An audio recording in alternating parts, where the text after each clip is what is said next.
Amtrak credit card. So the Amtrak credit card returned. I believe they were with Bank of America prior, or another bank before. It was discontinued, dissolved, and then there was rumors that they were going to come back, and people were speculating, was it going to be with Chase, another bank? And they came back. First Financial Bank of Omaha, I believe it is. They partnered with them to release the new flock of Amtrak credit cards.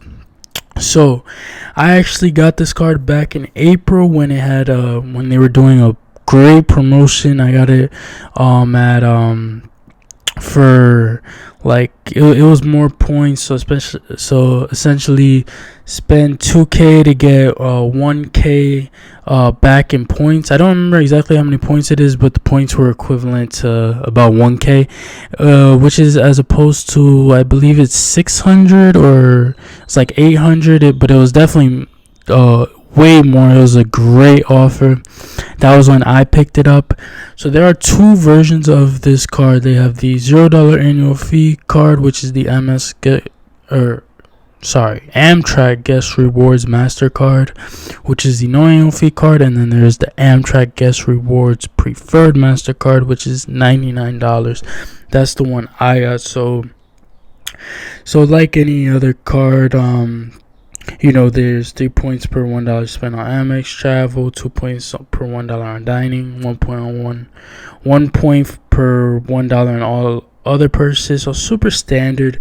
Really, the meat and potatoes of this, getting into it, 20% rebate in the form of statement credits toward Amtrak food and drink purchases, 5 points rebate when you redeem points for Amex travel, and then 1,000 tier qualifying points or TQPs for every 5,000 purchases with no cap. So this card is pretty standard. It doesn't have crazy perks, but it does have some, like, a couple cool stuff, especially if you like train travel.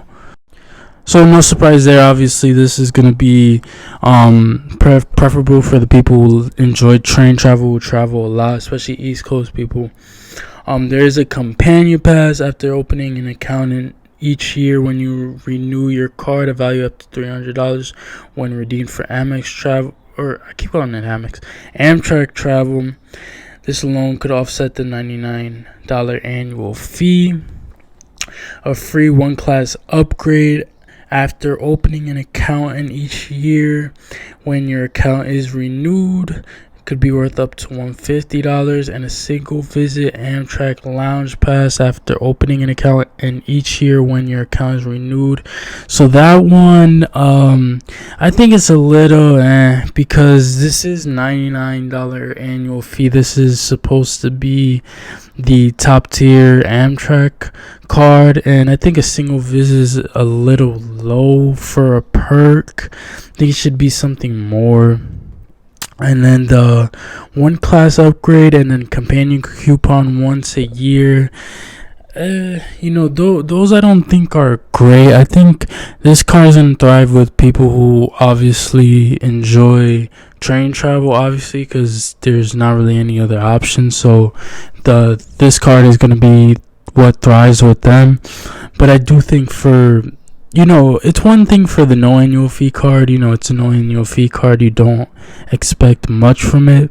But for the annual fee card, I think those perks were a little But for me personally, I got it when the bonus was great. So the intro bonus, the points that I'm going to be getting are way more than the annual fee, and it was a great deal, so it worked for me. And obviously that intro bonus will always offset that first year, and then you have a downgrade path as well. So the redemption points are flexible. The points expire after 24 months of account inactivity. So that's great that don't see that with every bank, unfortunately, but you got that with this one. But the points value do vary. So yeah, if you're on the East Coast, this could be much better value than anywhere else. East Coast, Northeast, maybe even a little Midwest, but this card is gonna thrive for people on the East Coast, because West Coast, California, AZ, Oregon, Washington, stuff like that, their Amtrak rails are much more limited and the routes are farther, so things are going to be cost way more, as opposed to people on the East Coast taking small trips. That intro bonus could pay for a lot of trips. So overall, this credit card, just like the whole Amtrak as a business, is going to vary widely depending on the person and location and desires. People, it's going to be for people especially people who live in smaller states that are closer to a lot of states.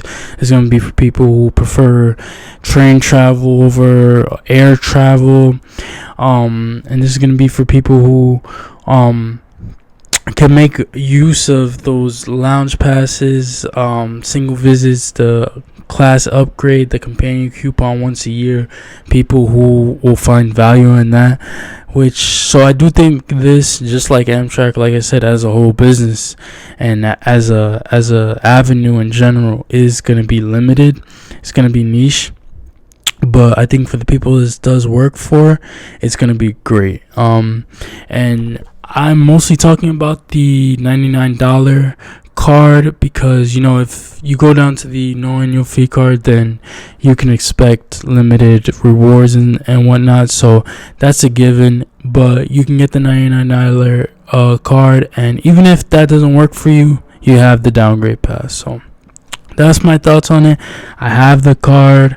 I'm loving it so far. I'm excited for the